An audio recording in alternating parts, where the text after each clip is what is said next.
The sun hung low over the prairie, painting the world in shades of rust and amber. Jake Sullivan pulled his hat lower against the wind that carried dust and memories across the endless grassland. His mare, a sturdy chestnut named Belle, picked her way through the sagebrush with the practiced ease of a horse that had seen too many miles. The town of Dry Creek appeared like a mirage at first, wavering in the heat. As Jake drew closer, the illusion solidified into weathered buildings that seemed to lean against each other for support. The main street was little more than packed earth, rutted by wagon wheels and baked hard by the relentless sun. A few souls moved about their business with the slow deliberation of people who had learned that hurrying in this heat only brought misery. Jake had been riding for 3 days, following whispers and rumors that drifted through the territory like tumbleweeds. They all spoke of the same thing, a woman they called the Widowmaker. Some said she could draw faster than lightning striking. Others claimed she had ice for blood and steel for nerves. The stories varied in detail, but agreed on one point wherever she went. Men who crossed her didn't live to tell their own version. He dismounted outside the Lucky Dollar Saloon, its painted sign so faded that only the ghost of its former glory remained. Belle snorted and shook her head, sending up a small cloud of dust. Jake patted her neck and tied the reins to the hitching post, his movements unhurried but watchful. In towns like this, showing too much interest in anything could mark a man as trouble or prey. The saloon's interior offered blessed shade but little relief from the heat. The air hung thick with tobacco smoke and the sour smell of spilled whiskey. A handful of men sat scattered at tables, their conversations dying as Jake entered. He felt their eyes follow him to the bar, measuring, evaluating. He'd grown used to such scrutiny over the years. "Whiskey," he told the bartender, a man whose face bore the deep lines of someone who'd heard too many confessions and kept too many secrets. The bartender poured without comment, his movements economical. Jake laid a coin on the scarred wood and took his drink to a corner table where he could watch both the door and the stairs leading to the rooms above. Old habits, learned in harder times, kept him alive in places where the law was whatever a man could enforce with lead and powder. He didn't have to wait long.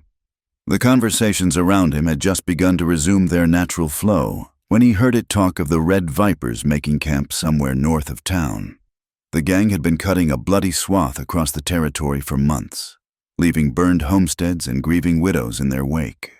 The local sheriff, the men agreed, was either too scared or too smart to go after them. "Mark my words," said a grizzled prospector at the next table. "Only one person in this territory got the sand to face down Mad Dog McKenna and his boys." His companion, younger and still bearing the optimism that the frontier hadn't beaten out of him yet, leaned forward. "You mean her, the Widowmaker?" "Sarah Blackwood," the prospector corrected, lowering his voice as if speaking her proper name might summon her. "Though folks around here just call her the Widow. Heard tell she's got her own reasons for wanting McKenna dead." Jake sipped his whiskey and let the information wash over him. Sarah Blackwood.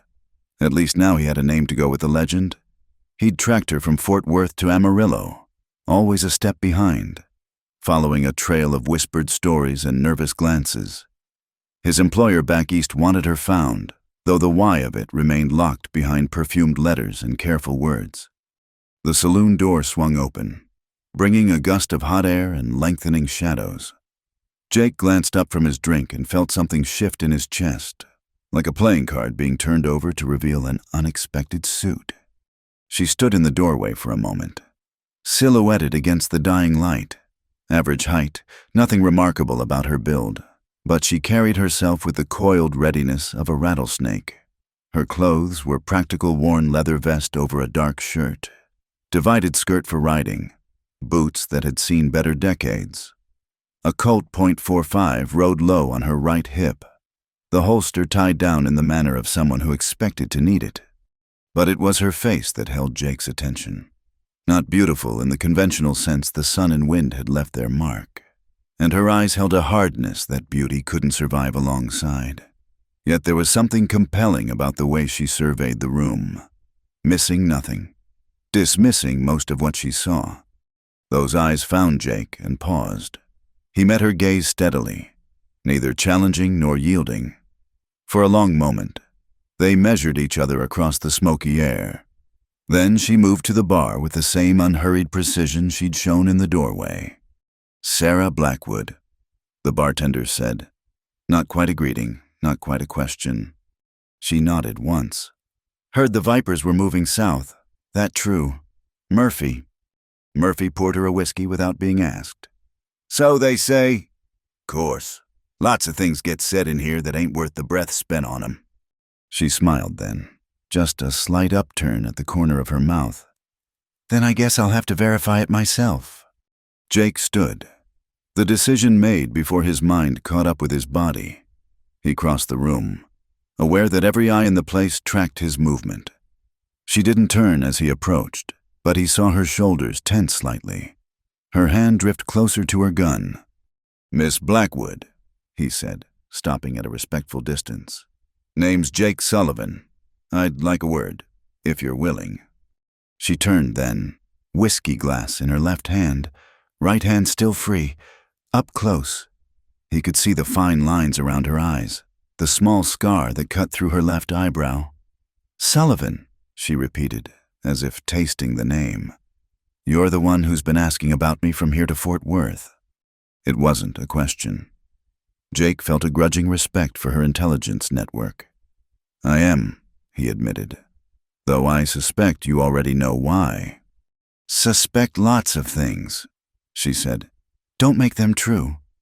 She took a sip of her whiskey, watching him over the rim of the glass. "Whatever business you think you have with me, Mr. Sullivan, I'd advise you to reconsider. This territory ain't kind to outsiders who meddle in local affairs." "I'm not here to meddle," Jake said carefully, "just to deliver a message."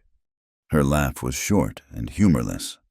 "Messages have a way of becoming bullets out here. You sure you want to be the messenger?" Jake felt the weight of the letter in his inside pocket, the careful words penned by a woman 3 states away who claimed to be Sarah's sister. A sister who wanted her to know their father was dying, who wanted reconciliation before it was too late. But looking at Sarah Blackwood now, seeing the armor she'd built around herself, he wondered if some messages were better left undelivered. "I'm sure," he said finally, "but not here. Too many years." She studied him for another long moment, then knocked back the rest of her whiskey. "You're either very brave or very stupid. Mr. Sullivan, maybe both." She set the glass on the bar with a soft click. "There's a place north of town, old mission ruins by the dry riverbed.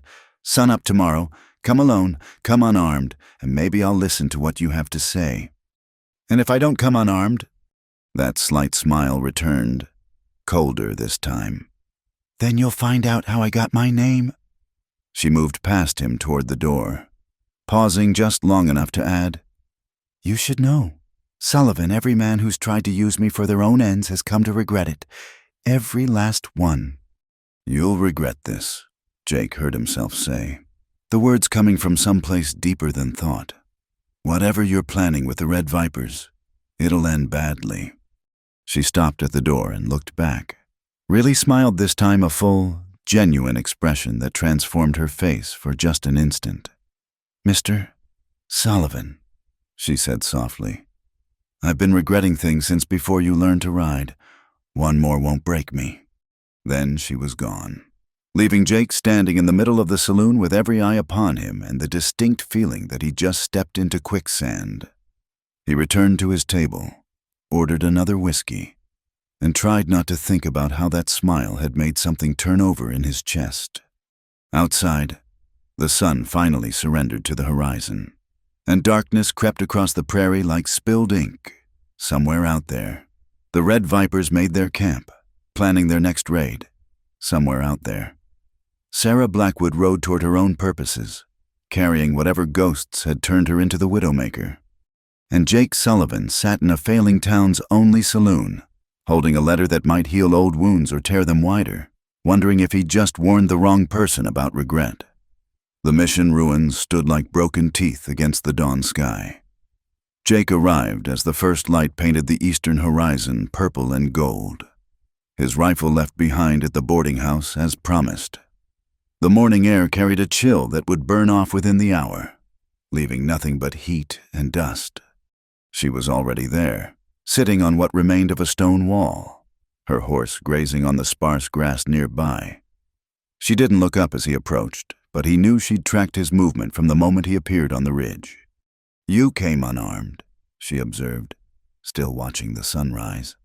"Either you're honest or foolish."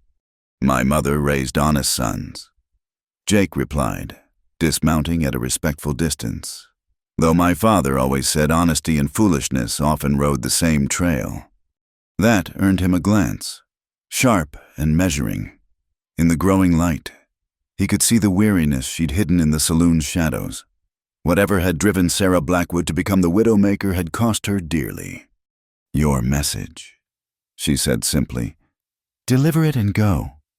Jake reached slowly into his coat, aware that her hand had shifted to rest on her thigh, inches from her gun. He pulled out the envelope, worn from travel, and held it out. She didn't move to take it. "From your sister," he said. "Margaret." Something flickered across her face, surprise, perhaps, or pain. It was gone before he could identify it. "I don't have a sister." "She seems to think otherwise." Jake set the letter on the wall between them. "Says your father is dying. Wants to make peace before the end." Sarah laughed, but there was no humor in it. "Thomas Blackwood wants to make peace, that's rich. Man never made peace with anything in his life, including his own family. People change when they're facing death." "No," she said quietly. "They just get desperate." She picked up the letter, turned it over in her hands without opening it. "How much did Maggie pay you to find me?" "Enough to make it worth the trouble." Jake admitted, "Not enough to make me lie about it." She stood abruptly, pacing to the edge of the ruins where the ground dropped away to the dry riverbed below. The rising sun caught her hair, showing threads of early silver among the dark brown. Jake wondered how old she was, 30, perhaps, though the life she'd led might have aged her beyond her years. "You know what Thomas Blackwood is?" she asked, without turning. "What he does? Railroad man," Jake said. "Owns half the lines running through Kansas." "Railroad baron," she corrected.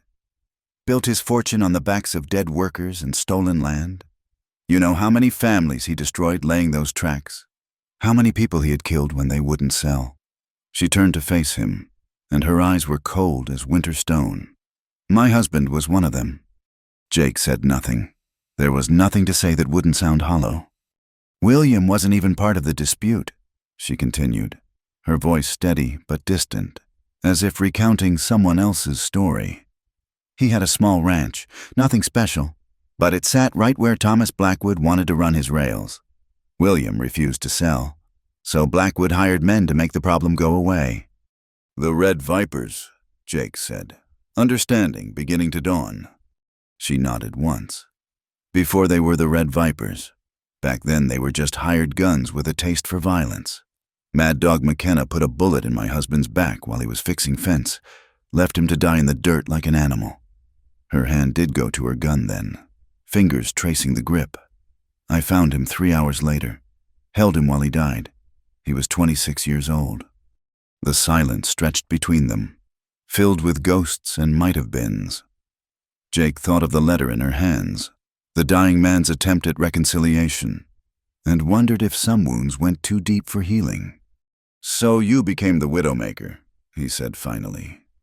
"I became what I needed to become." She moved back to the wall, but didn't sit. "Spent 3 years learning to shoot, to track, to survive.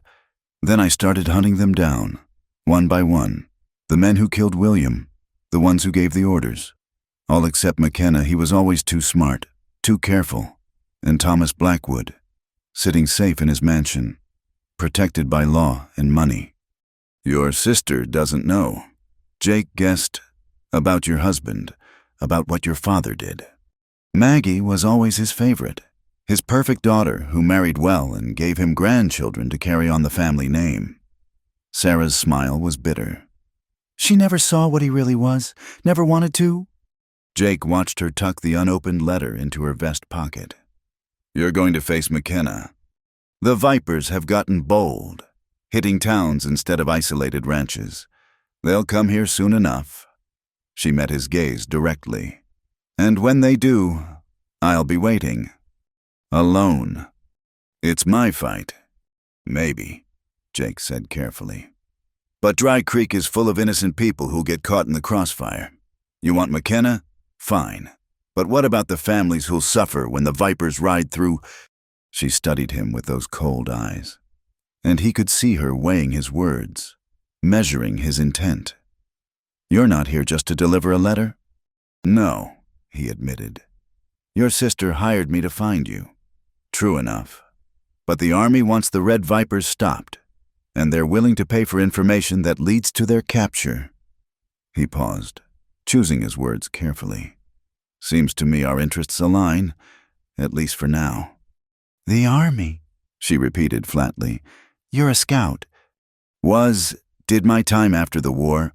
Now I do this, track people, deliver messages, sometimes handle problems that need a discreet solution.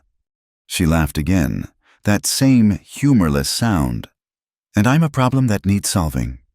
You're a woman with a legitimate grievance against murderers and thieves. Jake said, that makes you useful, not a problem. The sun had climbed higher now, beginning to heat the stones around them.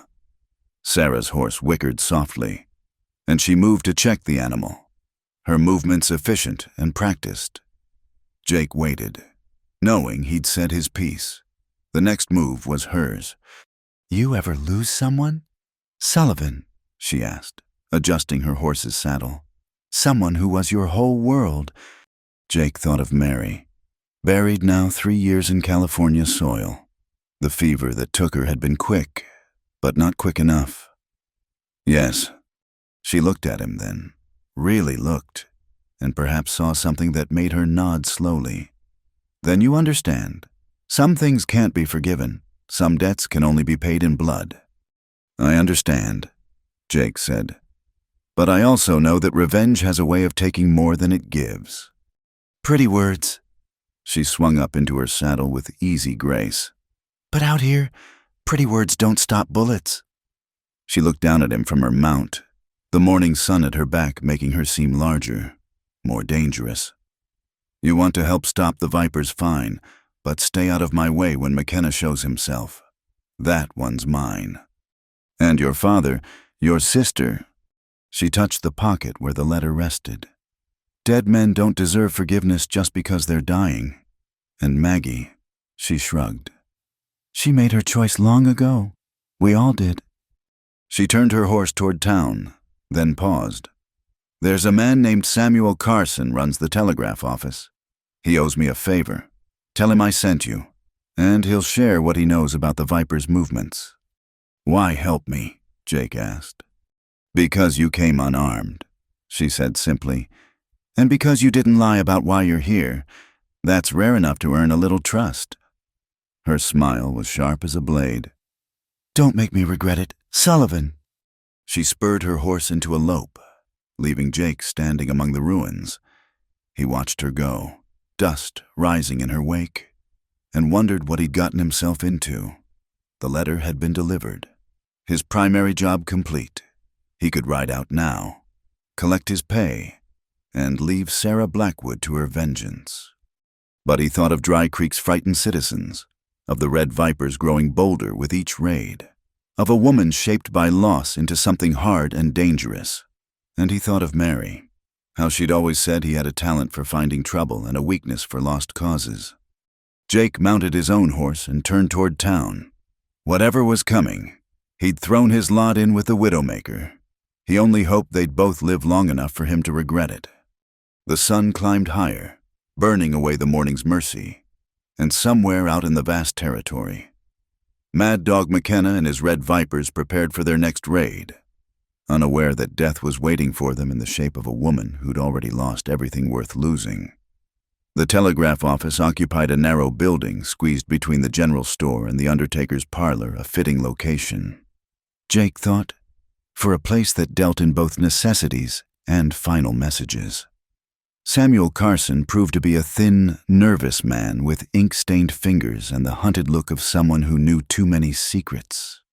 "Sarah sent you," Carson said, not a question but a statement tinged with resignation. He glanced toward the window, then pulled down the shade.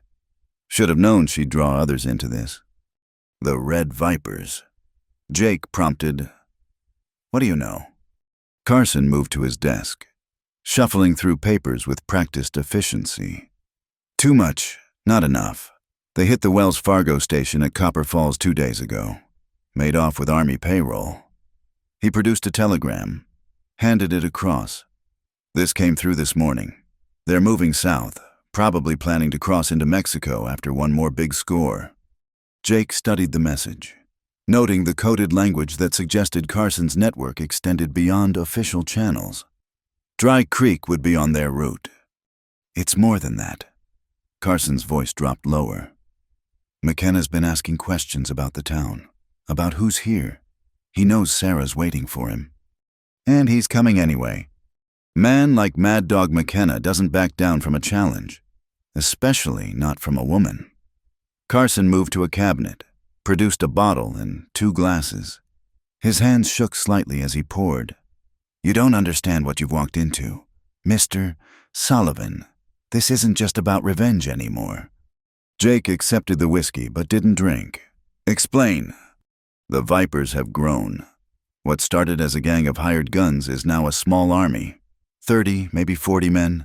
McKenna's gathered every piece of scum from here to the Rio Grande." Carson knocked back his drink in one swallow. "Sarah's good, maybe the best I've seen with a gun. But she can't face those odds alone. She seems to think she can." "She's not thinking. She's feeling. Been feeling for 3 years. Letting it eat at her like acid." Carson poured another drink. "You know what she was like before William died?" Jake shook his head. "School teacher. Can you imagine Sarah Blackwood teaching letters and numbers to ranch children? She used to laugh. Sullivan used to sing while she worked their little garden." The telegraph operator's eyes grew distant. "William Wade was a good man. They were building something together. Then Thomas Blackwood decided he needed their land." The pieces were falling into place, painting a picture Jake wished he could unsee. "You were there. I was the one who sent for the doctor. Waste of time. William was gone before I even made it back. Found Sarah holding him, covered in his blood. Not making a sound, just staring at nothing with those empty eyes." Carson shuddered. "She didn't speak for 2 weeks. When she finally did, first thing she said was, 'Teach me to shoot.'" Jake set down his untouched whiskey. "Who taught her?" "Old Moses Cartwright, best gun hand in 3 territories before arthritis took his speed. He saw something in her, not just the anger, but the will to see it through. Spent a year training her, teaching her not just to shoot, but to survive." Carson smiled grimly. "Moses died last winter. Natural causes, if you can believe it. Sarah was the only one at his funeral." The door rattled suddenly, and both men tensed. But it was only the wind, picking up as the day heated. Jake moved to the window, peered through a gap in the shade. The street looked normal, a few people going about their business, a dog sleeping in the shade of the water trough. "There's more," Carson said quietly. "The sheriff knows what's coming. He's planning to be conveniently absent when the Vipers arrive. Half the town council wants to pay them off, let them take what they want and move on.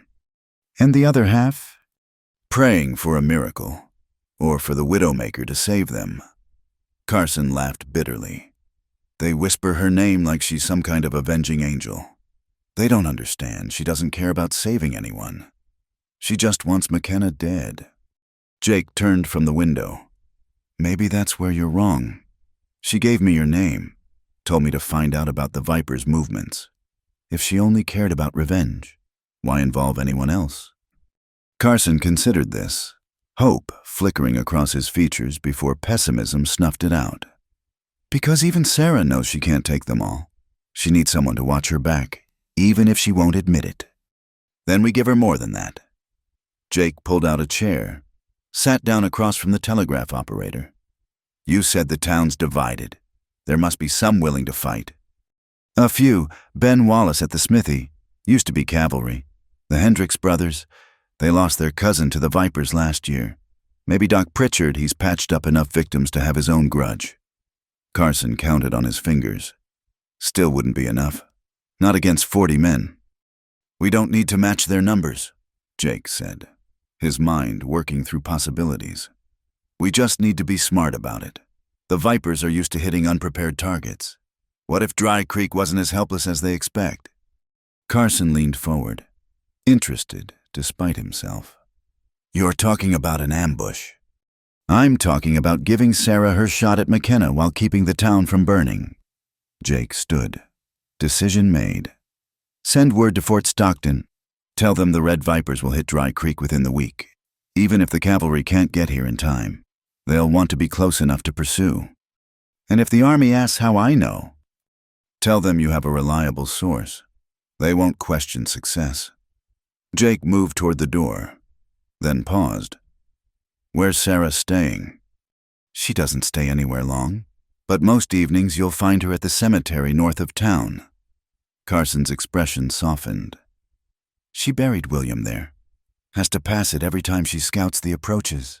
Some kinds of torture we do to ourselves. Jake left the telegraph office with the sun approaching its zenith. The heat pressed down like a physical weight, but his mind was clear. He'd fought in enough battles to recognize the shape of one forming. The question was whether he could alter that shape enough to keep it from becoming a massacre. He found Ben Wallace at his smithy, a mountain of a man with arms like tree trunks and scarred hands that spoke of years at the forge. Wallace listened without interruption as Jake explained the situation, his expression growing darker with each word. Always knew it would come to this, the blacksmith said finally. Town's been living on borrowed time since the sheriff lost his spine. He thrust a piece of metal into the fire, watching it heat. You really think we can make a difference? I think we can keep good people from dying. Jake replied, and maybe give Sarah Blackwood the justice she's been seeking. Wallace nodded slowly. William Wade shoot his horses here. Good man, didn't deserve what happened. He pulled the metal from the fire, began shaping it with precise blows. I'll talk to the Hendricks boys. A few others. Men who remember what it means to stand for something. By late afternoon, Jake had made his rounds. The response was mixed fear and resignation, battling against anger and the faint hope that maybe, this time, someone would stand up to the terror that had gripped the territory. He had perhaps a dozen men willing to fight, most with more courage than skill. As the sun began its descent, he rode north to the cemetery Carson had mentioned. It wasn't hard to find a small collection of wooden crosses and stone markers on a hill overlooking the town. Sarah's horse was tethered to the cemetery gate, and Jake found her exactly where he'd expected. She knelt before a simple gravestone, her hat beside her on the ground, speaking too quietly for him to hear the words. Jake stopped at a respectful distance, waiting. The evening light painted everything golden, and for a moment, he could see the woman she'd been the schoolteacher who'd sung while she gardened. When she finally stood and turned to face him, that woman was gone again, replaced by the widowmaker's hard edges. Following me now, Sullivan. Looking for you, he corrected. The Vipers will be here within days.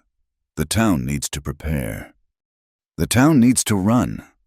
She picked up her hat, brushed dust from the brim. This isn't their fight. It becomes their fight when the Vipers ride down Main Street. Jake moved closer, noting how her hand stayed near her gun even here, even in this sacred space. I've talked to some of the men. They're willing to stand. To die, she interrupted. They're willing to die for a lost cause. Like you. The words hung between them, sharp as broken glass. Sarah's eyes flashed dangerously, but Jake held his ground. I've seen what the Vipers do to towns that resist, she said finally. Burned buildings, dead children, women who wish they were dead. You want that on your conscience. I want McKenna stopped. Same as you. Jake gestured toward the gravestone. What would William want? Would he want the town destroyed for your vengeance? She moved faster than he expected, her fist connecting with his jaw hard enough to snap his head back. Jake tasted blood, but didn't retaliate. They stood frozen for a moment, her breathing hard, his jaw throbbing. Don't, she said quietly, dangerously. Don't you dare use his name to manipulate me. I'm not manipulating, I'm asking. Jake wiped blood from his mouth. You've spent 3 years becoming someone who could face McKenna, but somewhere along the way, you forgot why you started. She turned away, looking out over the town as shadows lengthened. I forgot nothing. I remember every moment. That's the problem. Then remember that Dry Creek was your home. These people were your neighbors. Jake moved to stand beside her, careful to keep distance between them. You can have your revenge and save them, but not alone. The silence stretched until Jake thought she wouldn't answer. When she finally spoke, her voice was tired. Carson sent word. Fort Stockton will know. Whether they arrive in time. He shrugged. They won't. She put her hat back on, becoming the widowmaker again. But maybe that's for the best. The army would just get in the way. She looked at him sidelong. 12 men. You said? Maybe 15 if we're lucky. Against 40. She smiled. And it was neither warm nor cold. Just accepting. Moses always said I'd die young. Suppose he might be right after all. Or we might surprise everyone and live. Optimist. She started walking toward her horse. Tell your volunteers to meet at the old stage depot tomorrow night. If we're doing this, we do it right. And Sullivan. Yeah. Next time you want to invoke my husband's memory, remember that I've gotten very good at killing men who irritate me. But there was something different in her tone. Not quite warmth, but perhaps a thawing. Jake watched her ride away, then touched his jaw gingerly. It would bruise, but he'd had worse. And for the first time since arriving in Dry Creek, he thought they might have a chance. The cemetery stood quiet around him, full of ended stories and broken dreams. Soon there would be more graves, one way or another. The only question was whose names would be carved in stone when the dust settled. The ravine cut through the landscape like a wound, its walls steep and treacherous in the pre-dawn darkness. Jake lay flat against the rocky ground, feeling the cold seep through his shirt as he watched the narrow pass below. Somewhere across the divide, Sarah held a similar position, invisible in the shadows. They'd gotten word the night before the Red Vipers were moving fast, planning to hit Dry Creek at first light, but the gang would have to pass through Devil's Canyon first, and that gave them their chance. A screech owl called from somewhere in the darkness. Once, twice, 3 times. Sarah's signal. Jake passed it along to Ben Wallace, hidden 20 yards to his left, who would relay it to the others. 15 men in all, scattered along both sides of the canyon, waiting. The plan was simple because it had to be. Complex strategies fell apart when bullets started flying. Hit hard, hit fast, scatter the gang, and hope enough Vipers fell in the first volley to even the odds. Sarah would focus on McKenna. The rest would do what they could. Jake checked his rifle for the 10th time, then settled in to wait. The stars were beginning to fade, and the eastern sky showed the faintest hint of gray. Soon now. The first sign was a slight vibration in the ground, felt more than heard. Then came the soft jingle of spurs and tack, the creak of leather, the occasional snort of a horse. Jake's hands tightened on his weapon as the first riders appeared in the canyon below. They rode loose and easy, confident in their numbers and reputation. Jake counted as they passed 10, 15, 20. His gut tightened. Carson's intelligence had been wrong. This wasn't 40 men. It was closer to 50. He searched for McKenna among the riders, finally spotting him near the middle of the pack. Mad Dog McKenna looked exactly like his nickname suggested, lean and savage, with a face that seemed permanently twisted into a snarl. He rode a black stallion that looked as mean as its rider. Jake waited, every muscle tense. The plan required most of the gang to enter the killing ground before they opened fire. But with this many men, some would inevitably escape the ambush. The question was, how many? A stone clattered down from the opposite wall. One of the younger volunteers, nervous and shifting position. The sound was small, but in the pre-dawn quiet, it might as well have been a gunshot. Several Vipers looked up, hands moving toward weapons. McKenna raised a fist. Bringing the column to a halt, Jake could see him scanning the canyon walls. Predator instinct screaming danger. Then Sarah stood up. She appeared on the opposite rim like an apparition, silhouetted against the lightening sky. Every gun in the canyon swung toward her, but she stood calm and still, looking down at McKenna. "Hello, dog," she called, her voice carrying clearly in the still air. "Been a while." McKenna's laugh was ugly. "Sarah Wade, or should I say Blackwood, heard you'd gone back to your maiden name." He stood in his stirrups, spreading his arms wide. "Come on down, girl. Let's finish what we started 3 years ago." "That's the idea," Sarah replied. Then she drew. The movement was liquid fast, her Colt appearing in her hand as if by magic. The shot cracked across the canyon, and the rider next to McKenna tumbled from his saddle. McKenna was already moving, spurring his horse forward as Sarah's second shot sparked off the rocks where he'd been. "Kill them all!" McKenna roared, and the canyon erupted. Jake fired, levered, fired again, picking targets in the chaos below. The narrow space worked in their favor. The Vipers couldn't scatter properly. Horses screaming and rearing as bullets rained down from both sides. Men fell, some silent, others crying out as they hit the ground. But the Red Vipers hadn't survived this long by panicking under fire. After the first shocked seconds, they began returning fire with deadly accuracy. Jake heard someone scream to his right, one of the Hendricks brothers, clutching his shoulder. The gang was trying to push through the canyon, to escape the killing ground. Jake shifted position, trying to track McKenna in the melee. The outlaw leader was still mounted, firing upward with both pistols, screaming orders to his men. A bullet whined past Jake's ear, showering him with rock fragments. He ducked, rolled to new cover, came up firing. Below, the canyon floor was a nightmare of dust, gun smoke, and bodies. But too many Vipers were still mounted, still fighting. Then Jake saw something that made his blood run cold. A group of riders had found a game trail leading up the canyon wall. If they gained the rim, they could flank the ambushers, turn the trap into a massacre.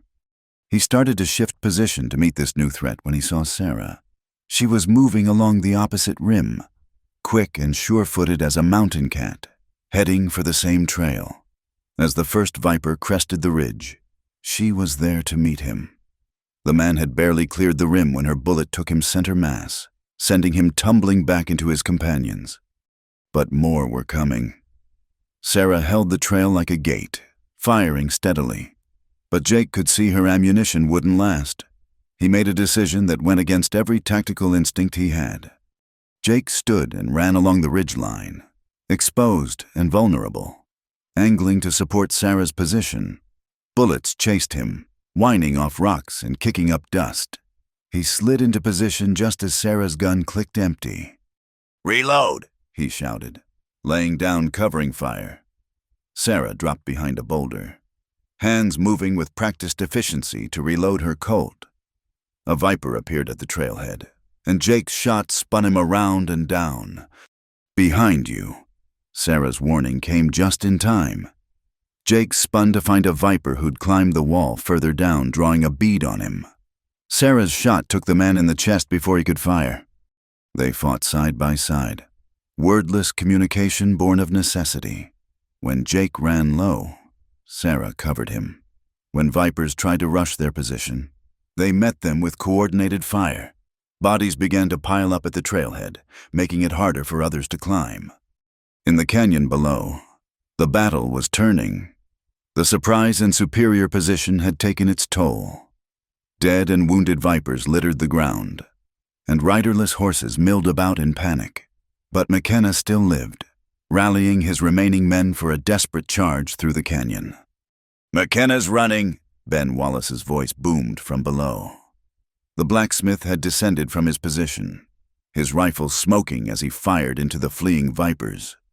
Sarah was moving before the words finished echoing. She went down the steep trail with reckless speed, Jake following as best he could. They reached the canyon floor as the last of the vipers disappeared around the bend. "Horses!" Sarah called. Catching the reins of a terrified mount, Jake grabbed another, and they swung into unfamiliar saddles. Around them, the other ambushers were descending, some wounded, all exhausted from the fierce fight. Let them go," Doc Pritchard called out. "We bloodied them enough." But Sarah was already spurring her horse forward, and Jake found himself following. Behind them, Ben Wallace shouted orders to help the wounded and secure any vipers still breathing. The canyon opened into broken country, all sage and sandstone under the rising sun. Jake could see the dust cloud ahead, maybe a dozen riders fleeing south. McKenna's black stallion was distinctive among them. Sarah rode like a woman possessed, bent low over her horse's neck, gaining ground with every stride. Jake pushed his own mount hard, trying to keep pace. The stolen horse was game, but no match for Sarah's captured Mustang. Ahead, the fleeing vipers split up, scattering into smaller groups. But McKenna and 3 others continued straight south, making for a line of bluffs that promised cover. One of McKenna's men turned in his saddle, firing wildly behind. Jake felt the bullet tug at his sleeve but didn't slow. Sarah's return fire dropped the shooter from his horse. They were closing the distance when McKenna made his stand. He reined up hard at the base of the bluffs, his remaining men wheeling to face their pursuers. Jake saw the trap too late. They'd been led into a box canyon. Walls on 3 sides and 4 desperate men in front. "Finally got the guts to face me," Sarah called out, reining up just outside pistol range. McKenna smiled, and it was an ugly thing. "Always knew you'd come." Sarah, been waiting 3 years for this moment. He dismounted slowly, his men doing the same. "Though I figured you'd come alone. Didn't think you'd gone soft enough to need help." "She doesn't," Jake said, surprising himself by speaking. "But I wanted to see the famous Mad Dog McKenna. Have to say, I'm disappointed. You look like any other killer who shoots men in the back." McKenna's face darkened. "William Wade was." "Say his name again," Sarah interrupted, her voice deadly quiet. "And I'll gut shoot you and leave you for the buzzards." The sun was fully up now, painting the rocks red and casting long shadows. Jake could feel sweat beginning to run down his back. 4 against 2 wasn't good odds, especially when the 4 had cover and desperation on their side. "How do you want to do this?" McKenna asked, his hand hovering near his gun. "All at once? Or you want your satisfaction personal?" Sarah dismounted, and Jake followed suit. She looked at McKenna for a long moment, and Jake saw 3 years of pain and rage crystallized in her eyes. "Just you and me," she said finally. "Your men stand down. Sullivan stands down. We settle this the way it should have been settled when you murdered my husband." McKenna laughed. "And if I win, my boys and I ride out free?" "If you win," Sarah said, "I won't be around to stop you." Jake wanted to protest, but something in Sarah's bearing stopped him. This was her moment, her choice. All he could do was watch her back and make sure McKenna's men played fair. The 2 combatants moved away from their respective allies, finding clear ground among the scattered rocks. 20 paces apart, they faced each other as the morning sun climbed higher. Jake kept his rifle ready, watching McKenna's men for any sign of treachery. "Whenever you're ready, Widowmaker," McKenna taunted. "Though I should tell you, I've killed 12 men in fair fights. Your husband wasn't one of them. He didn't rate that kind of respect." Sarah didn't rise to the bait. She stood perfectly still, hand relaxed at her side, eyes never leaving McKenna's face. The silence stretched, broken only by the distant cry of a hawk. McKenna went for his gun. He was fast, faster than Jake expected. His hand blurred toward his holster, the gun clearing leather in a smooth, practiced motion. But Sarah was faster. Her draw was like lightning given form, the Colt appearing in her hand as if it had always been there. The two shots came so close together they sounded like one, echoes rebounding off the canyon walls. McKenna stood for a moment, surprise replacing the snarl on his face. A red stain spread across his shirt front.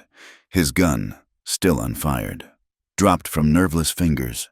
Then his knees buckled, and Mad Dog McKenna fell face first into the dust. For a heartbeat, nobody moved. Then one of McKenna's men went for his gun.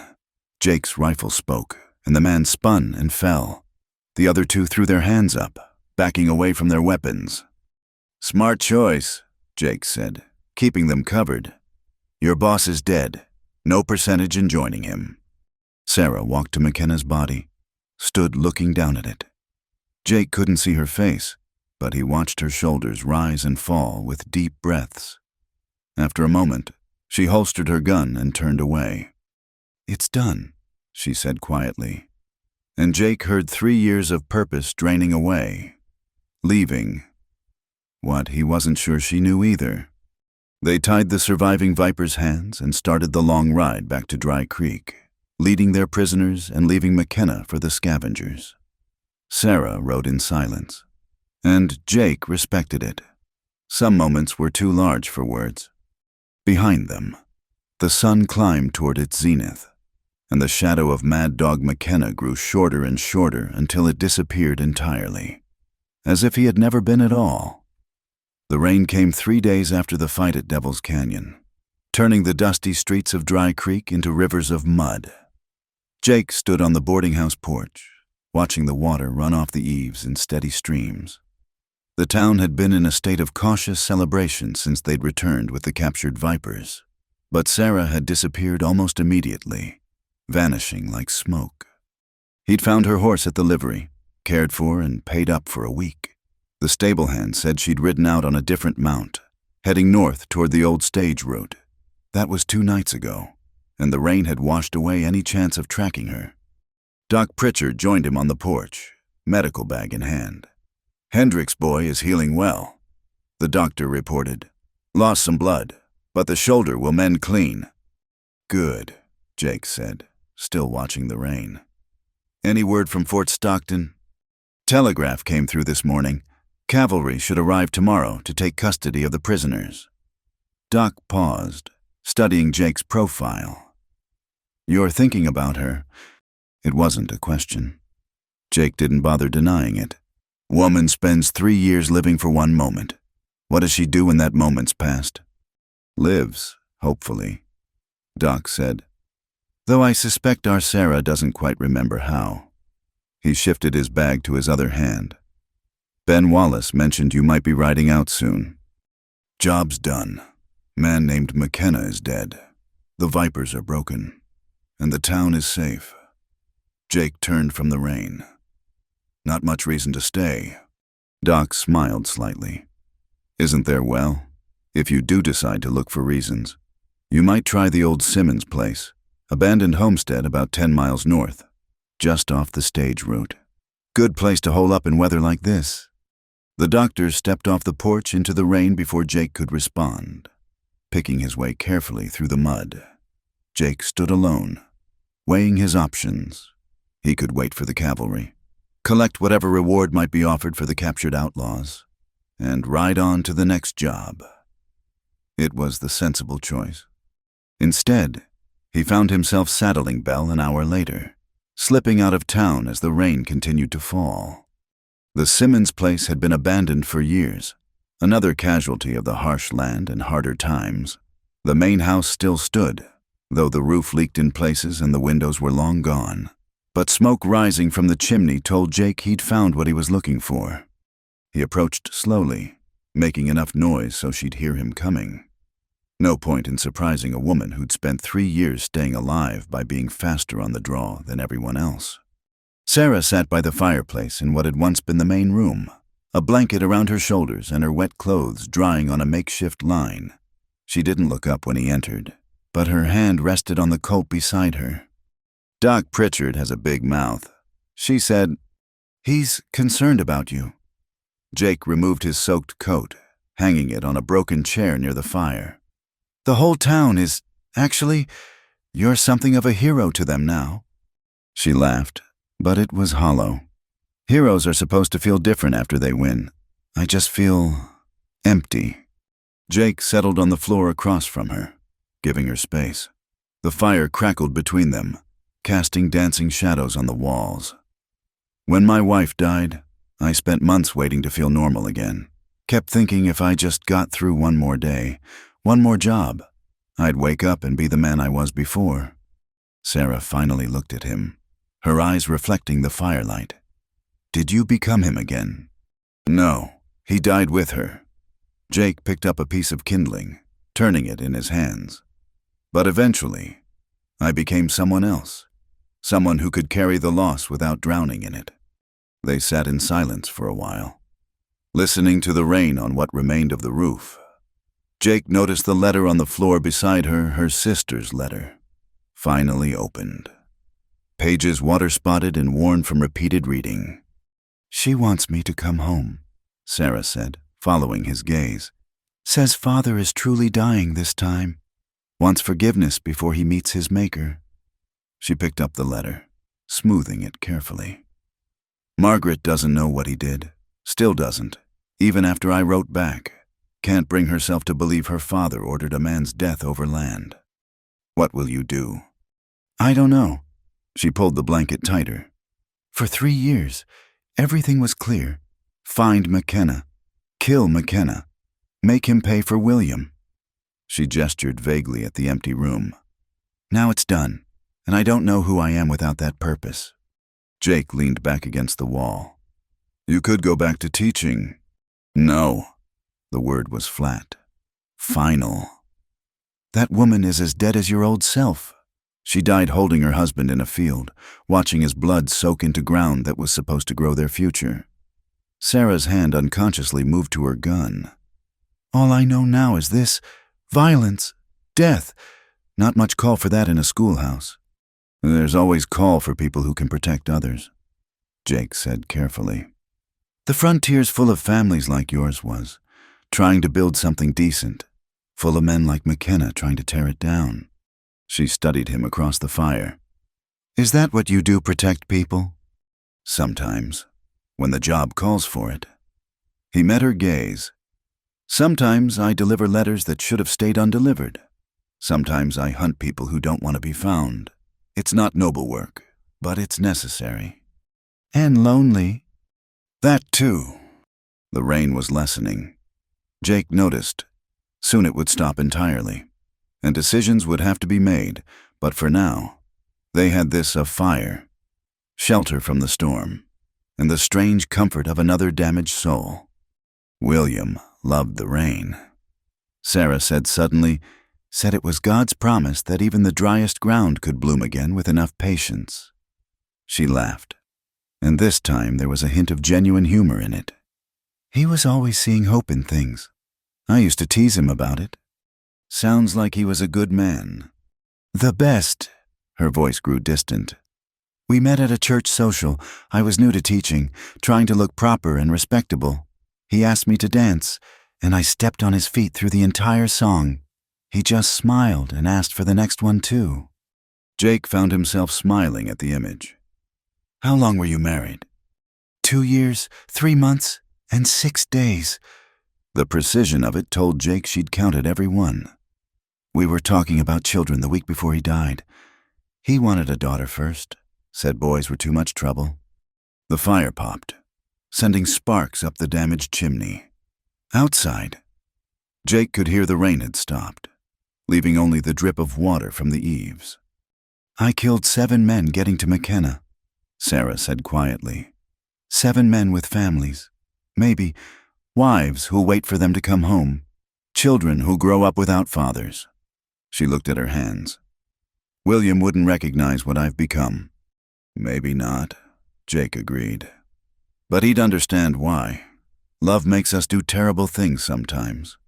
Doesn't make the love less real. Sarah was quiet for a long moment.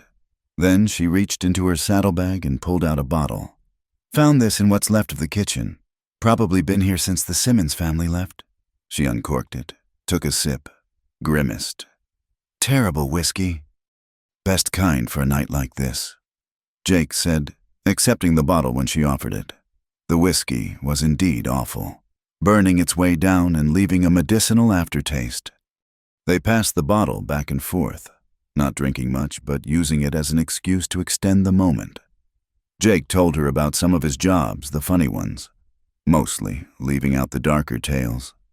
Sarah shared memories of teaching, of students who couldn't spell their own names, but tried so hard it broke her heart. There was this one boy, she said, whiskey having loosened her tongue slightly. Timothy Baxter, sweet child, dumb as a fence post when it came to numbers. But he'd bring me wildflowers every morning, convinced it would make him smarter. She smiled at the memory. Last I heard, he was working cattle on the Johnson spread. Probably still can't add, but he's happy. You miss it, Jake observed. Teaching. I miss who I was when I taught, she corrected. Miss believing the world was basically good, that people could be trusted, that working hard and living right meant you'd be safe. The smile faded. Childish thoughts. Or hopeful ones. She gave him a sharp look. You don't strike me as the hopeful type. Sullivan. I'm not, but I've learned to recognize it in others. He handed back the bottle. That letter from your sister. You're thinking about going. It wasn't a question, and Sarah didn't deny it. She says father's changed, says he's sorry for the things he's done, wants to make amends before it's too late. You don't believe her. I believe she believes it. Sarah set the bottle aside. Margaret always saw what she wanted to see, easier than facing what was real. She pulled out the letter again, staring at it. But what if she's right? What if he really is sorry? Would it matter? Jake asked gently. Can sorry bring William back? No. The word was soft but firm. Nothing can do that, but maybe... She trailed off, then started again. Maybe I need to see him one more time. Not for forgiveness, I'll never give him that, but to show him what his greed created, to make him look at the woman his actions forged. Jake nodded slowly. Kansas is a long ride from here. It is. She looked at him across the dying fire. You heading back east anytime soon? Hadn't planned on it. Jake said, but plans change. Man in Denver owes me money. Could collect it on the way. Sarah stood, moving to the window to look out at the clearing sky. Stars were beginning to show through the breaking clouds. I'm not easy company. Sullivan, the woman you've been talking to tonight, she doesn't show up often, most days. I'm the other one, the one who's good at killing. Jake rose as well, joining her at the window but keeping that careful distance between them. We're all more than one thing. Sarah, the trick is choosing which one to feed. She turned to look at him, really look, and he saw something shift in her expression, not softening exactly, but a recognition of possibility. You'd really ride to Kansas with me, even knowing I might put a bullet in Thomas Blackwood the moment I see him. Even then, Jake confirmed. Though I'd try to talk you out of it. Killing McKenna was justice. Killing a dying old man would just be murder. Maybe that's what I am now, a murderer. No, Jake said firmly. You're a woman who did what she had to do. There's a difference. The rain had stopped completely now, and somewhere in the distance, a coyote called to its pack. Sarah turned from the window, began gathering her things. Sunup, she said.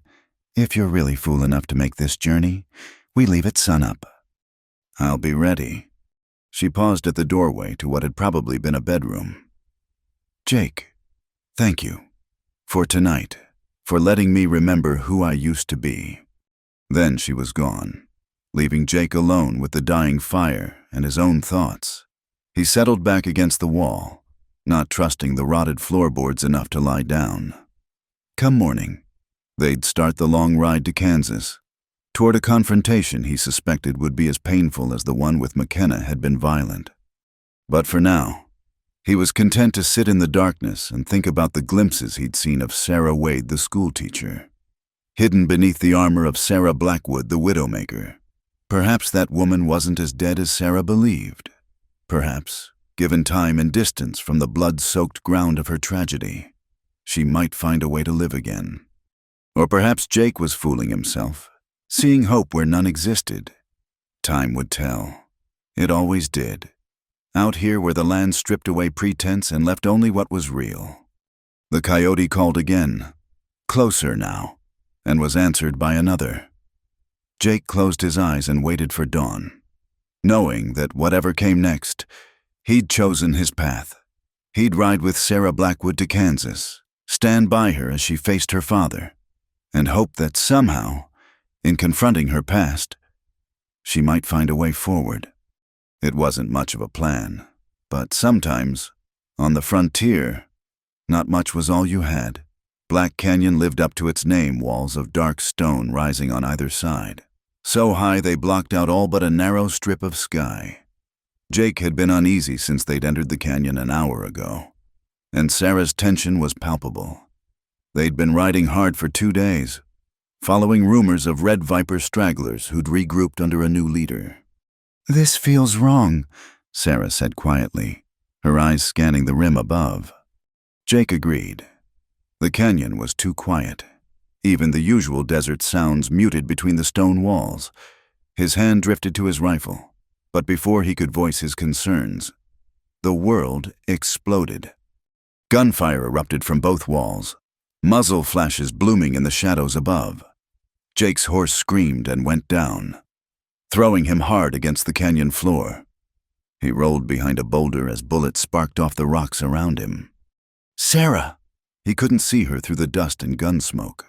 More shots rang out, echoing between the walls until it sounded like an army was firing down on them. Then he heard her not a scream, but a curse that would have made a cavalry sergeant blush. She appeared through the haze, blood running down her left arm, dragging her rifle. She dove behind his boulder just as another volley sent rock chips flying. "How many?" she asked, already checking her ammunition. 15, maybe 20, both sides." Jake risked a glance around the boulder and jerked back as a bullet cracked past his ear. "We need to move. They'll work around to get better angles." Sarah nodded, face grim. "Saw a cleft in the wall about 30 yards back. Might give us cover to climb." It was a desperate plan, but staying put meant certain death. Jake counted to 3. Then they broke from cover together, the air filled with lead as they sprinted for the cleft, Jake firing upward to give the bushwhackers something to think about. Sarah stumbled, and Jake caught her arm, half dragging her the last few yards. They pressed into the narrow opening just as bullets chewed the ground where they'd been. The cleft was barely wide enough for one person, but it cut deep into the canyon wall and angled upward. Sarah went first, climbing with one good arm while Jake covered their backs. The Vipers quickly realized their prey had found shelter and began moving to better positions. "Can you make it?" Jake called up. "Do I have a choice?" Sarah's voice was strained but determined. Blood from her arm left dark smears on the rock as she climbed. The first Viper to approach their position was overconfident. Jake's shot caught him center mass, sending him tumbling back, but more were coming, and Jake's ammunition wouldn't last forever. He started climbing, using holds Sarah had found. "Behind him!" Someone shouted orders, a voice with authority. The new leader Carson had warned them about. Jake filed that information away and kept climbing. They emerged onto a narrow ledge halfway up the canyon wall. It gave them a better position but also left them exposed. Sarah had already taken cover behind a rock outcropping, her rifle trained on the opposite wall where several Vipers were visible. "On 3, she said, and Jake understood. They fired simultaneously. dropping two of the ambushers before ducking back as return fire showered them with stone fragments. The battle became a deadly game of patience. The Vipers had numbers but couldn't approach without exposing themselves. Jake and Sarah had the better position but limited ammunition and no escape route. "Jake!" Sarah's voice was quiet. He looked over to see her pressing a hand to her side. Fresh blood seeped between her fingers. "Think I caught another one climbing up." Jake's chest tightened, but he kept his voice steady. "How bad?" "Bad enough." She managed a tight smile. "But not so bad I can't shoot straight. Yet." A rush of movement below caught Jake's attention. 3 Vipers were trying to climb their cleft. He and Sarah fired together, sending 2 tumbling back. The third pressed himself against the rock, pinned but alive. "Getting bold," Sarah observed. Her face had gone pale, but her hands remained steady on her rifle. That's when Jake heard it. Horses approaching fast from the north. Many horses. Either reinforcements for the Vipers or... "Cavalry!" someone shouted from below, and the canyon erupted in chaos. Blue uniforms poured into the canyon from both ends, carbines cracking. The Vipers, caught between the soldiers and Jake's position, tried to scatter. Some surrendered immediately. Others fought and died in the crossfire. Jake watched the systematic destruction of the ambush with professional appreciation. These weren't green troops, but seasoned fighters who knew their business. Within minutes, the shooting stopped, replaced by the sounds of prisoners being secured and wounded being tended. "Are you folks all right up there?" a sergeant called up. "Wounded," Jake replied. "Need help getting down?" It took time to get them safely off the ledge. Sarah had lost considerable blood and was barely conscious by the time the soldiers lowered her to the canyon floor. Jake stayed close as the unit's medic worked on her wounds, a graze on her arm and a more serious wound in her side where a bullet had carved a deep furrow. "She'll live," the medic announced, "but she needs proper treatment. Lucky that bullet didn't go deeper." The cavalry captain, a weathered man named Harris, approached Jake. "Mr. Sullivan, we've been looking for you. Got word from Fort Stockton about your situation with the Vipers." "Good timing," Jake said, not taking his eyes off Sarah as the medic bandaged her wounds. "We've been tracking this group for 3 days," Harris explained. "Last of the Red Vipers, led by McKenna's former lieutenant, Cole Younger. Not the real Cole Younger. Mind you, just borrowed the name." He gestured to where soldiers were loading a body onto a pack horse. "Won't be borrowing it anymore." Sarah stirred, eyes focusing on Jake. "Did we get them all?" "The cavalry did." Jake told her, "It's over, really over this time." She closed her eyes, and for a moment Jake thought she'd passed out.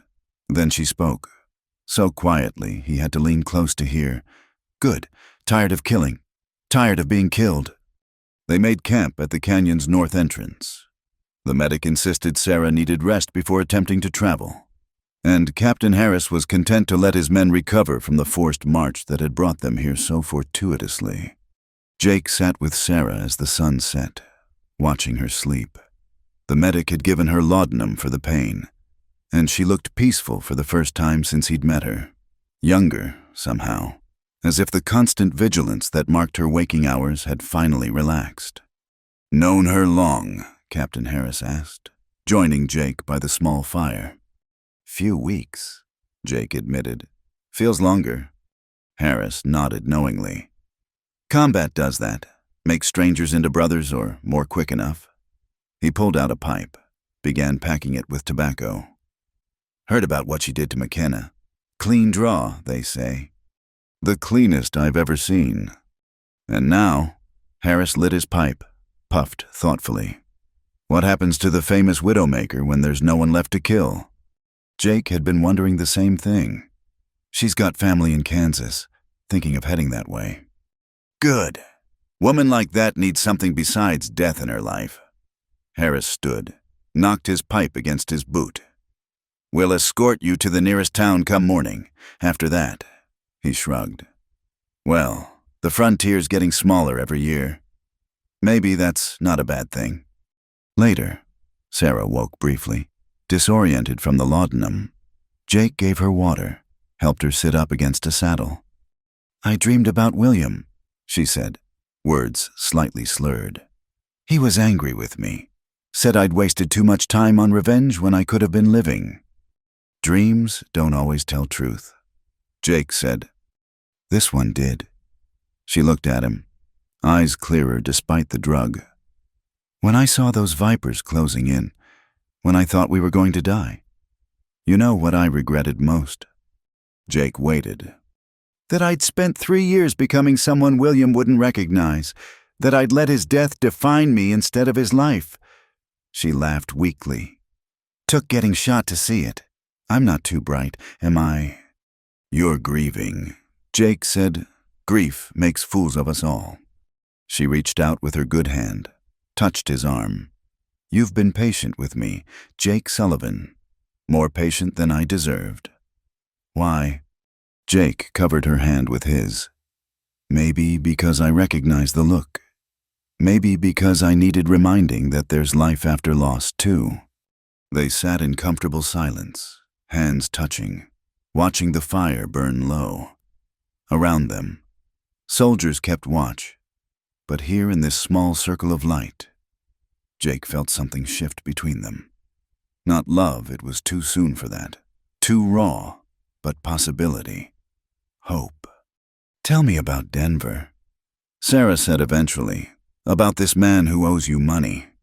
So Jake told her, making the story funnier than it really was, enjoying the way she smiled at the ridiculous parts, and when she fell asleep again, her hand still resting on his arm. He kept talking, his voice low and steady, holding back the darkness with words. The night passed slowly. Jake dozed fitfully, waking often to check on Sarah. Her fever rose slightly before dawn, but broke as the sun created the eastern peaks. The medic pronounced her fit to travel, with caution. As they prepared to leave, Captain Harris pulled Jake aside. "There's a reward for breaking up the Vipers. $3,000 to be split among those who participated in the Devil's Canyon fight." He handed Jake a voucher. "Your share and Miss Blackwood's. Enough to make a fresh start, if that's what you're after." Jake pocketed the voucher, thanked the captain. It was indeed enough for a fresh start if Sarah wanted one. If they both did. She rode carefully, favoring her wounded side, but her color was better. As they followed the cavalry toward the nearest town, she moved her horse closer to Jake's. "I've been thinking," she said, "about what William said in my dream, about wasting time. And I think maybe it's time I stopped being the widowmaker." She touched the pocket where her sister's letter rested. "Time I figured out who Sarah Blackwood is when she's not hunting men who need killing." "That's a good thought," Jake said carefully. She gave him a sideways look. "Still planning on Denver?" "Plans are flexible." "Good." She faced forward again, but Jake caught the hint of a smile. "Because I'm going to need someone to watch my back in Kansas. Someone who won't let me shoot my father, no matter how much he deserves it." "I can do that." "And after," she kept her eyes on the trail ahead, "after Kansas." Jake considered his words. "After Kansas, we see what comes next. Together, if you're willing." Sarah nodded slowly. "I'm willing to try. That's all I can promise right now, that I'll try." "Trying's enough," Jake said, and meant it. They rode on through the morning, the cavalry's dust cloud marking their passage across the desert. Behind them lay Black Canyon and blood and the last of the Red Vipers. Ahead waited Kansas family and the chance to build something new from the ashes of old pain. Jake glanced at Sarah, saw her sitting straighter despite her wounds, facing whatever came next with the same courage she'd shown facing down Mad Dog McKenna. The widowmaker was retiring, but the woman who remained might be even stronger. Time would tell. It always did. Out here where second chances were as rare as rain and twice as precious when they came. The fire had burned down to embers, casting a soft glow across the abandoned camp where they'd taken shelter for the night. They were 3 days out from Black Canyon now. Sarah's wounds healing clean under Jake's careful tending. The midnight air carried a chill that spoke of autumn's approach, and they sat close to the dying fire, sharing its warmth. "Can't sleep?" Jake asked, noting how Sarah shifted restlessly, favoring her injured side. "Pain's not too bad," she said, which Jake knew meant it hurt considerably. "Just thinking." He waited, having learned that Sarah's thoughts often needed time to find words. The stars wheeled overhead, brilliant in the clear desert sky, and somewhere distant, a screech owl called. "I used to love nights like this," she said finally. "William and I would sit outside our cabin, planning our future. He wanted to raise horses, breed a line that could handle the heat better than most. I was going to keep teaching until the children came." She smiled at the memory, but it was edged with sorrow. "We had such specific dreams, down to the color we'd paint the shutters." "What color?" Jake asked gently. "Blue, like the sky just before dawn." She pulled her blanket tighter. Silly thing to remember.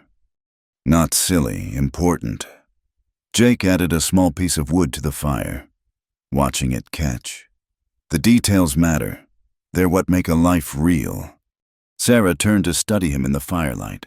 "Do you miss it, having those kinds of dreams?" Jake considered the question. "I had them once. Mary and I were going to run a general store in Sacramento. She had a head for figures. I knew supplies from my army days. We'd saved nearly enough when the fever took her." "I'm sorry." "It was 3 years ago. Sometimes feels like yesterday, sometimes like another lifetime." He met her gaze. "But to answer your question, yes.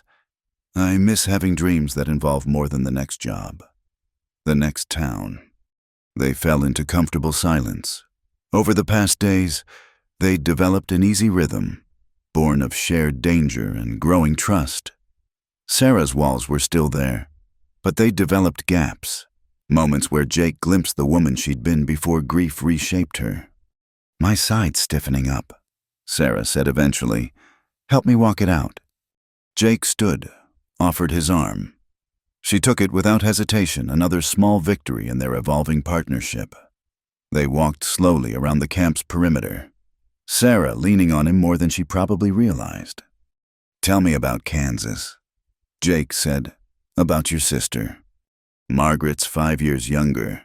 Always was the pretty one, the charming one.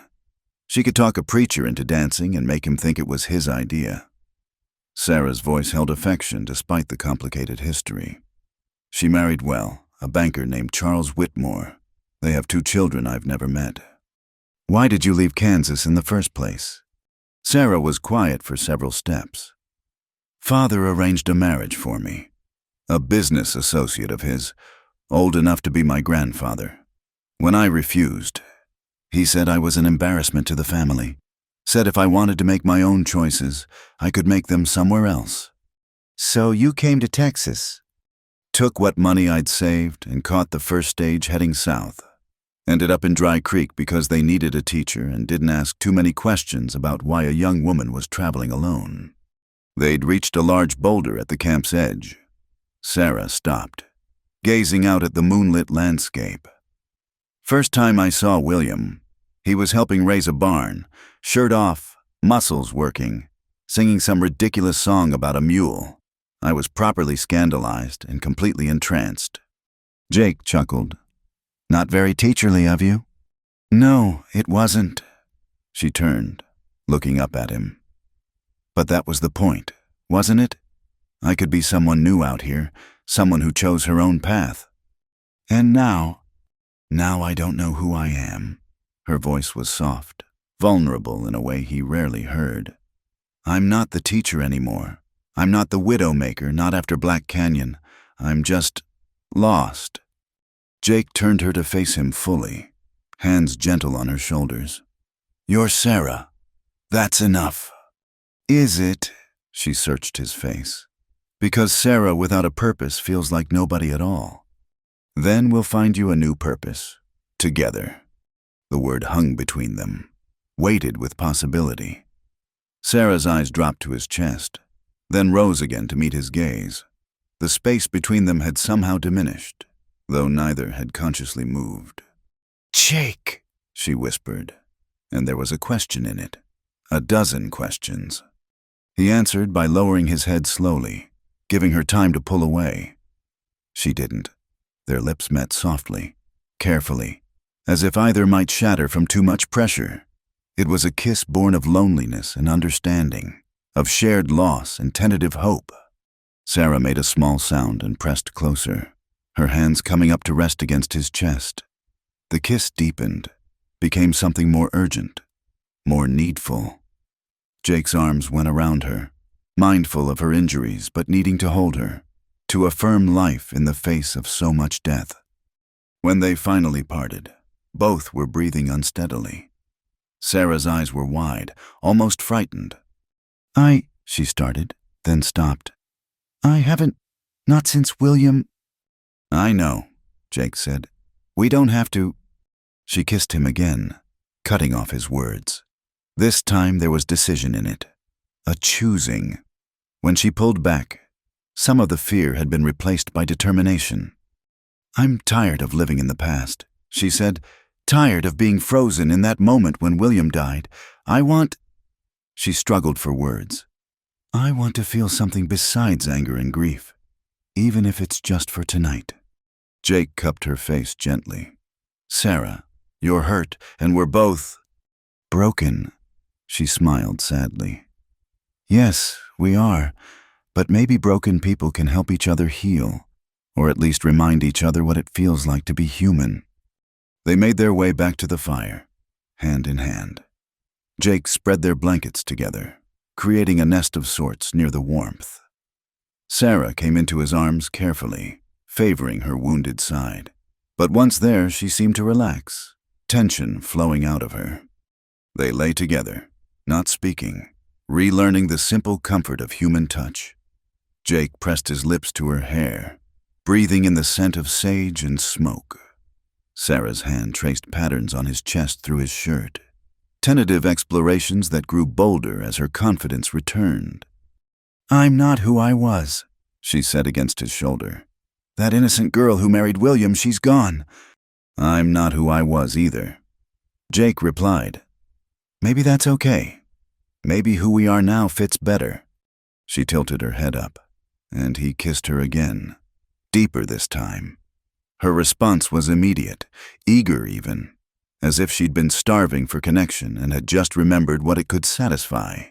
They moved together with careful passion, mindful of injuries but driven by need. Later, they lay entwined, watching the stars through the smoke hole in their shelter. Sarah's head rested on Jake's chest, his heartbeat steady under her ear. "I didn't think I could feel this again," she said quietly. "Didn't think I wanted to." And now, she was quiet for so long Jake thought she might have fallen asleep. Then, "Now I'm terrified, because feeling means I have something to lose again." Jake tightened his arms around her. "Everything worth having carries that risk."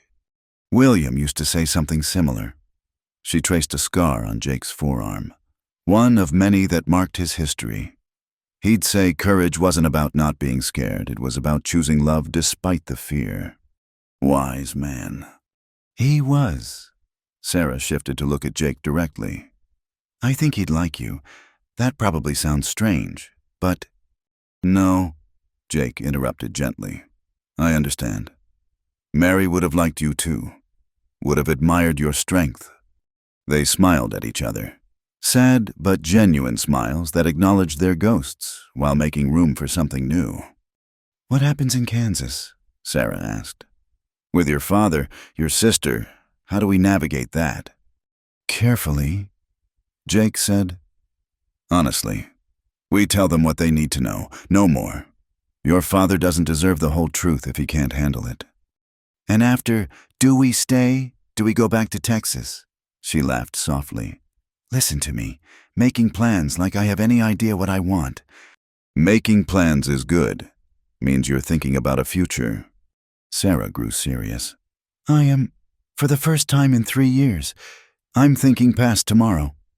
She touched his face. That's because of you. You make me believe there might be something worth building again. We'll build it together. Jake promised. Whatever it is, wherever it leads. They kissed again, sealing the promise, then settled back into comfortable closeness. The fire burned lower, but neither moved to tend it. They had warmth enough between them. Jake! Sarah's voice was drowsy now, the day's travel and the emotional weight of their conversation pulling her towards sleep. Thank you for being patient, for seeing something in me besides the widowmaker. Thank you, he replied, for reminding me that life's about more than just surviving. She made a soft sound of contentment and pressed closer. Within minutes, her breathing evened into sleep. Jake stayed awake longer, holding her, marveling at the unexpected turn his life had taken. He'd come to Dry Creek to deliver a letter and collect a fee. Instead, he'd found something he'd thought lost forever: the possibility of love, of a future that involved more than solitary trails and empty hotel rooms. Tomorrow they'd continue toward Kansas, toward family complications and old wounds that might never heal. But tonight, under the vast expanse of stars, two damaged souls had found comfort in each other. It wasn't a fairy tale ending, it was better. It was a beginning, messy and uncertain, but real. The owl called again, closer now, and Jake smiled. Even the desert night sound seemed less lonely with Sarah in his arms. He pressed a kiss to her forehead and finally let sleep take him, dreaming for the first time in years of blue shutters and a future worth having. The morning after the last battle came quiet and still. Dry Creek bore the scars of violence: bullet holes in storefronts, blood stains in the dust that no amount of sweeping could fully erase. But the town lived, and that was what mattered. Jake stood on the hotel porch, watching the sunrise paint the eastern sky in shades of copper and gold. His shoulder ached where a viper's bullet had grazed it during the final confrontation, but Doc Pritchard had patched him up well enough. Below in the street, townspeople were already moving about, beginning the work of rebuilding. Sarah emerged from the telegraph office, a folded paper in her hand. She moved differently now, still alert, still capable of violence if needed, but without the coiled tension that had defined her for so long. She climbed the steps to join him, and he could see the peace in her eyes, hard-won but real. "From Margaret," she said, holding up the telegram. "Father passed 2 nights ago. Peaceful, she says." Sarah leaned against the porch rail, looking out at the town. "She wants to know if I'll come for the burial." "Will you?" Sarah was quiet for a long moment. "No, I said my goodbyes in that letter I sent. Made my peace, such as it is. Thomas Blackwood is gone, and with him dies the last of my need for—" She searched for the word. "Reckoning, I suppose." Jake moved to stand beside her, their shoulders touching. "No regrets?" "About not seeing him, no." She turned the telegram over in her hands. "I told him what he needed to hear, that I survived what he set in motion, that I found my own justice, and that I chose to stop letting hatred define me." She smiled slightly. Whether he found peace in that is between him and his maker. Ben Wallace crossed the street below, raising a hand in greeting. The blacksmith had taken a bullet in the leg during the canyon fight, but refused to let it slow him down. "Morning, folks," he called up. "Town council's meeting this afternoon. They want to talk to you both about staying on." "Staying on?" Jake asked. "Town needs a sheriff," Ben explained. "A real one. Not like the coward who ran. Figured you two might be interested. God knows you've earned the town's trust." Sarah and Jake exchanged glances. "We'll think about it," Sarah said. After Ben moved on, they stood in companionable silence. The town was waking fully now, the general store opening its doors, the saloon owner sweeping his porch, Mrs. Patterson hanging laundry behind the boarding house. Normal, everyday activities that seemed almost miraculous after the violence of recent days. "Could you see it?" Sarah asked. "Being a lawman in a town like this? Could you see being a lawman's wife?" Jake countered. She laughed, the sound free and genuine. "That's presumptuous, Mr. Sullivan." "Is it?" He turned to face her fully. "We've been dancing around it for days now. Sarah, what we have, what we're building, it's real, real enough to build a life on." Her expression softened. "I know. I was married before. Jake had a life, a future mapped out. Then it was ripped away in minutes." She took his hand. "I'm not afraid of loving you. I'm afraid of losing you." "Can't promise nothing will happen," Jake said honestly. "But I can promise that whatever comes, we'll face it together. No more carrying burdens alone." Sarah studied their joined hands. "The Widowmaker is dead," she said quietly. "Killed her back in that canyon when I chose to fight for the living instead of the dead. But I don't know who Sarah Blackwood is supposed to be now." "Maybe that's the point. Maybe you get to decide, one day at a time." She looked up at him, and he saw hope there, fragile but growing. A sheriff and his wife, protecting a town, building a community. "It's not what I imagined, but—" She squeezed his hand. "But maybe it's better. Something William would have understood." The sun climbed higher, warming the wooden boards beneath their feet. In the distance, a rider approached Samuel Carson, returning from sending his morning telegrams. The nervous telegraph operator had found his courage during the fighting, standing with them when it mattered. "There's something else," Sarah said. "That reward money from the army, it's enough to buy the Halstead place outside town.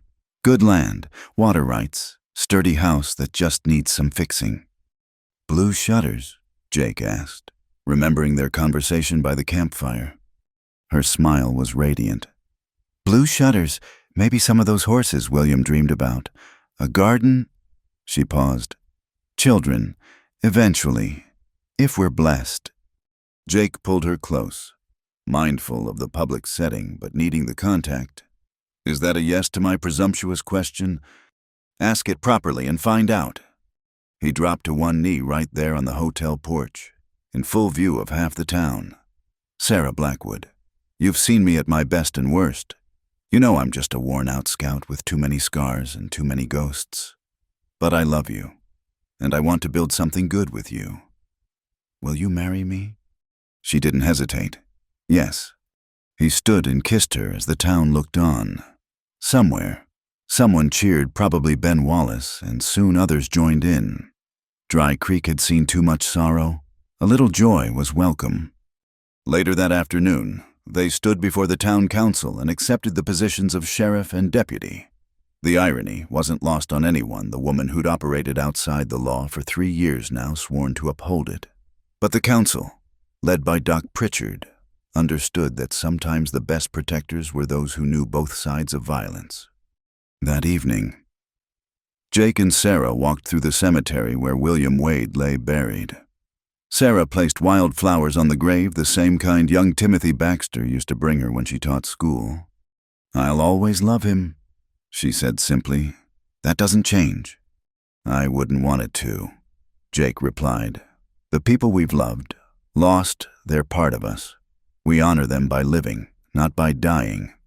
Sarah nodded, then surprised him by pulling out her gun. The Colt .45 that had made her the Widowmaker, that had ended Mad Dog McKenna and so many others. She looked at it for a long moment, then placed it on William's grave. "I don't need it anymore," she said. The woman who carried that gun, who lived for revenge, let her rest here too. Let her rest with the man whose death created her. They walked back toward town as the stars began to appear. Tomorrow would bring new challenges. There were still outlaws in the territory, still innocent people who needed protecting. The frontier was changing, civilization creeping westward. But there would always be work for those willing to stand between the darkness and the light. But tonight, they had each other and the promise of a future neither had dared imagine weeks ago. The Widowmaker was gone. But Sarah Blackwood, soon to be Sarah Sullivan, lived on. And Jake had found something he'd thought lost forever in California's soil, the courage to love again. As they reached the edge of town, Sarah stopped and looked back one last time at the cemetery. at the past she was finally leaving behind. "No regrets?" Jake asked, echoing his earlier question. "No," she said, turning to face forward again. "Only gratitude. For William, who taught me to love, for the pain that taught me to be strong, and for you, who taught me that strength doesn't mean being alone." They walked into Dry Creek hand in hand, ready to build something new in a town that had survived its trial by fire. Behind them, the desert stretched endless under the stars. Ahead, lamplight glowed warm in windows, and life went on. The gunfighter and the scout had found their way to an ending neither expected, not in violence and vengeance, but in hope and healing. And in the American West, where death came easy and second chances came hard, that was its own kind of miracle. The Widowmaker's last hunt had ended not with blood, but with a different kind of victory entirely. She'd warned him he'd regret getting involved. As Jake looked at the woman beside him, at the future they'd face together, he knew she'd been wrong. He regretted nothing at all. Thank you for joining us on this journey through the Old West, where love and redemption prove stronger than vengeance.